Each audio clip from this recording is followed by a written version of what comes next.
ఈరోజు వాళ్ళకొక నీతి వీళ్ళకొక నీతి అధ్యక్ష.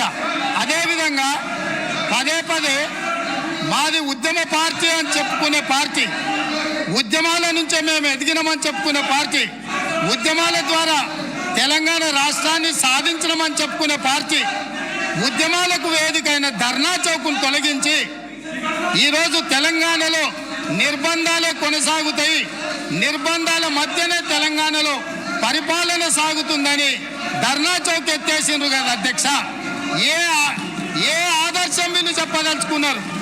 తెలంగాణ ప్రజలకు ధర్నా చేసుకోవడానికి ఆనాడు కాంగ్రెస్ పార్టీ ధర్నా చౌక్ ఏర్పాటు చేస్తే ఆ ధర్నా చౌక్ను ఎత్తేసిన దుర్నీతి ఈరోజు ఈ పార్టీది ఉన్నది.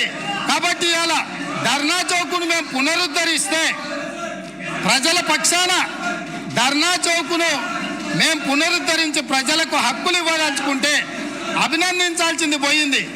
అదేవిధంగా నేను ఒక సూచన చేస్తున్నా అధ్యక్ష. ఇవాళ ప్రజల హక్కుల కోసం, ప్రజల యొక్క అభివృద్ధి కోసం ధర్నా చౌక్ను మళ్ళీ తిరిగి ప్రారంభించినాం.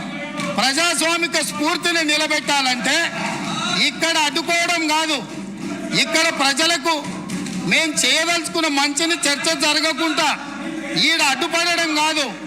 కల్వకుంట్ల తారక రామారావు గారు ఆ ధర్నా చౌక్లో, మేము ఓపెన్ చేసిన ధర్నా చౌక్లో ఆమరణ నిరాహార దీక్ష చేస్తే తెలంగాణ సమాజానికి కూడా ఒక మంచి సందేశాన్ని ఇచ్చినట్టు ఉంటుంది. కాబట్టి అక్కడ ఉన్న వాళ్లకు జ్ఞానోదయం కలిగి తిరిగి మేము ప్రారంభించిన ధర్నా చౌక్లో ధర్నాలు చేసుకునే స్వేచ్ఛ వాళ్లకు మేము ఇవ్వడం జరిగింది అధ్యక్ష.